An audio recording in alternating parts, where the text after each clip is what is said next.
তিলোত্তমার ন্যায় বিচার দাবিতে যেভাবে একের পর এক সংগঠিত হতে চলেছে আন্দোলন ক্রমশ নিচ্ছে বিশাল আকার। একইভাবে এই আন্দোলনে চিকিৎসক ও স্বাস্থ্যকর্মীদের সামিল হওয়াই করছে তার বিপরীত প্রভাব।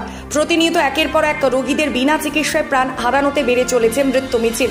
এবার বিপ্লবীদের কেন্দ্র হয়ে ওঠা সেই আরজি করেই আন্দোলনের শিকার হলো বিপ্লব ভট্টাচার্য নামক কর্ণগরের 28 বছর বয়সী যুবক। আমাদের এই প্রতিবেদনে তুলে ধরছে সেই মর্মান্তিক ঘটনা।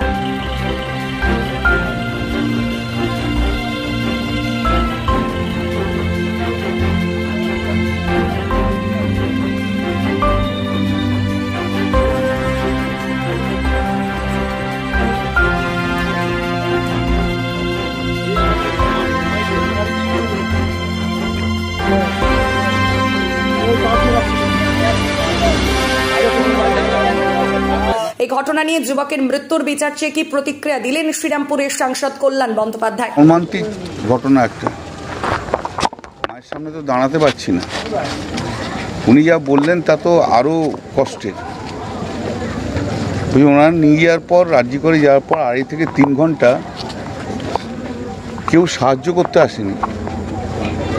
একবার বলছে এখানে যান, একবার বলছে ওখানে যান।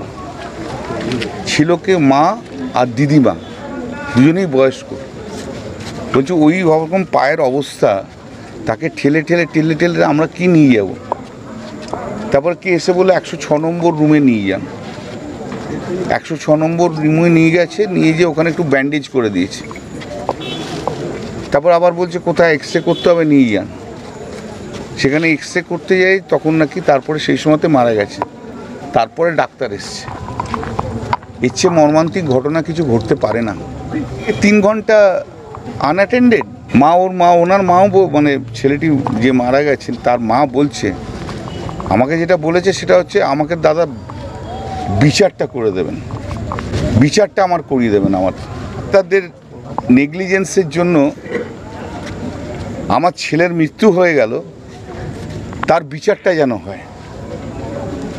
তবু একটাই, এর বিচারটা কে করবে? এই যে ছেলেটার মৃত্যু হলো, এর বিচারটা কে করবে? সেটাই তো এখন বড় প্রশ্ন হয়ে গেল। এটা তো pure case of medical negligence. উনি বলছে যে আমার ছেলে ডাক্তারদের নেগলিজেন্সের জন্য, মেডিকেলের নেগলিজেন্সের জন্য তার মৃত্যু হয়েছে। আমার ছেলের মৃত্যুর বিচারটা চাই। এর বিচারটা কে করবে? এই বিচারটা কে করবে? গরিব মানুষ বলে এই বিচারটা পাবে না? হ্যাঁ, গরিব মানুষ বস্তিতে থাকে, কি তার বিচার হবে না? শুধু এলিট সেকশনের বিচার হবে? সেই বিচারের জন্য সবাই ঝাঁপাবে? যে কোনো মৃত্যুই দুঃখজনক, এটা তো আমরাও আগে বলেছি। কিন্তু এ কেমন বিচার চাওয়ার তালিকা, এ কেমন বিচার চাওয়ার পদ্ধতি যে একটা মৃত্যুর বিচার চাইতে যে পরপর মৃত্যু হবে? তাহলে কতগুলো মৃত্যু হলে তবে সেই ধর্ষিতা এবং যাকে খুন করা হয়েছে মহিলার, তবে তার বিচার হবে? কতগুলো মৃত্যু হলে তবে তার বিচার হবে? এটাও তো একটা প্রশ্ন আসছে না। গরিব মানুষ বলে তার জন্য, মফস্বলের মানুষ বলে তার জন্য কেউ আজ আওয়াজ তোলার কোনো লোক থাকবে না? তার জন্য এলিট ক্লাস নামবে না?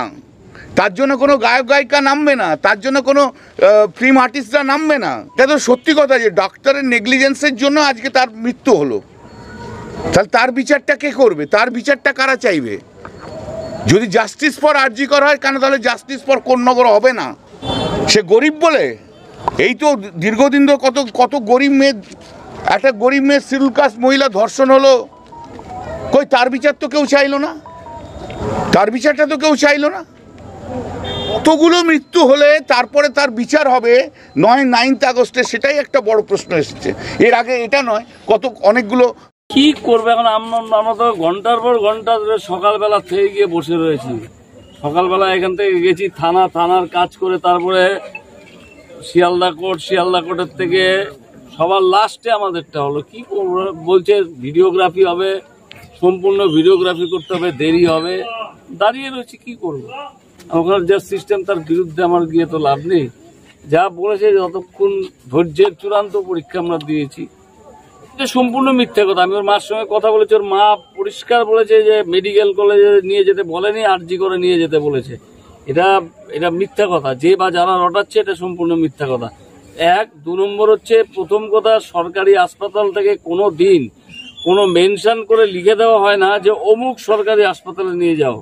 আমার এতটা বয়স হয়েছে, আমি দেখেছি রেফার করার সময় লিখে দেয় refer to any government hospital, কখনো হসপিটালের নাম করে লিখে দেন। এটা যে বা যারা রটাচ্ছে আপনাদের মধ্যে, তারা সম্পূর্ণ মিথ্যে কথা বলছে। ব্যুরো রিপোর্ট, 24 ঘন্টা লাইভ। স্মার্ট ওয়ার্ল্ড, জোনপুর ও কাঁচরাপাড়ায় সাফল্যের পর কালনায় আমরা। হেয়ার বিউটি, স্পা এবং grooming specialist. Smart world professional family salon, 2 number Siddheshwari lane, Kanchrapara, Shimultala, Jonpur, Kanchrapara এবং আমাদের নবীনতম সংযোজন কালনা শিমুলতলা অম্বিকা অ্যাপার্টমেন্টের স্টেশন রোডের নিকট।